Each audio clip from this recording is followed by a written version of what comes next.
So welcome to LitterSorters. We have gloves in there for people to wear, high-vis jackets, extra clippers and spare bags. Well, we've been doing a lot of community engagement recently and lots of people bring up litter as one of the barriers to walking. There's lots of different reasons. People feel much happier being outside when it's clean and when it's lovely. And also people feel like it's less safe if there's litter as well. People just prefer to walk around if it's nice and clean. Transition Chesterfield, it's part of a national and an international transition movement.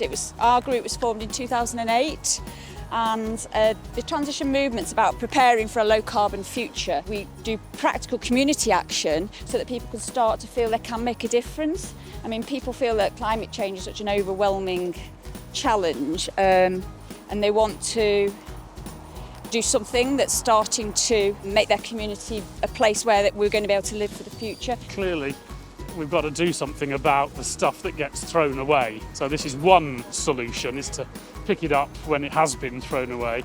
But hopefully by highlighting the fact that we're finding all this stuff, we might be able to build in some reduction of stuff further back so that then we don't have to pick it up later. So something like our litter sorting group is a way where people can come together and feel they're making the community cleaner and greener. We meet once a month on the second Thursday and it's open to anyone, so we publicise it through various social media outlets. And so sometimes people come because they know about Transition Chesterfield and some people just come because they found out about us. So we gather there in Queen's Park and we make sure we're all equipped with the safety stuff as well as the litter picking stuff, so high-vis jackets and gloves. And yeah, it's sometimes 8 to 10 people or 13 as it is today. Gets me out of the house, you know, out in the fresh air, don't have to have a gym subscription. I feel good, you know, and it's sociable as well, you know, get to chat to people, which is very nice. I've done a bit of networking this morning, so yeah, very pleased. Well, positive physical and mental health. And meeting people, because I live on my own, I get a bit isolated at times. I'm in between jobs at the moment, so I thought give me a break from sitting behind my desk applying for jobs and get the dog out there. And I've done it before with a little village that I used to live in, so I thought I'd come along and have a go.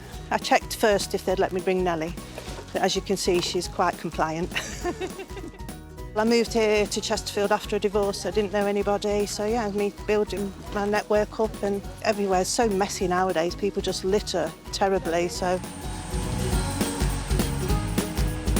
I've been chatting to people as I've been walking along and everyone's super friendly.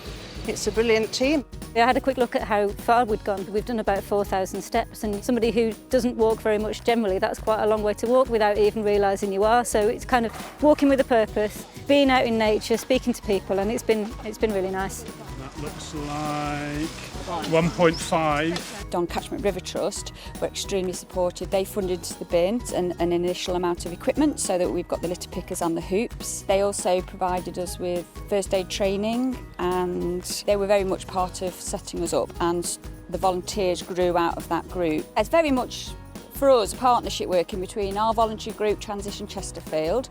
We've had Don Catchment River Trust. We work with the council because they actually installed the bin because it's in their park, and every month they replenish the litter bags and they provide gloves and hand gel, things like that. Any community group could get some litter pickers together in fairly low cost, and it's a very positive and group activity to do, so it makes a real difference and people feel they've done something really useful. So yes, I would say think about doing it, and also think about litter picking on your own as well. If you want an excuse to go out for a walk, and you can go around the block and just pick litter while you're walking. Adopt a little bit of your local area. Take a bag and a picker and a pair of gloves, and you know, it gives you an excuse to go out for half an hour or an hour. Then yes, go for it.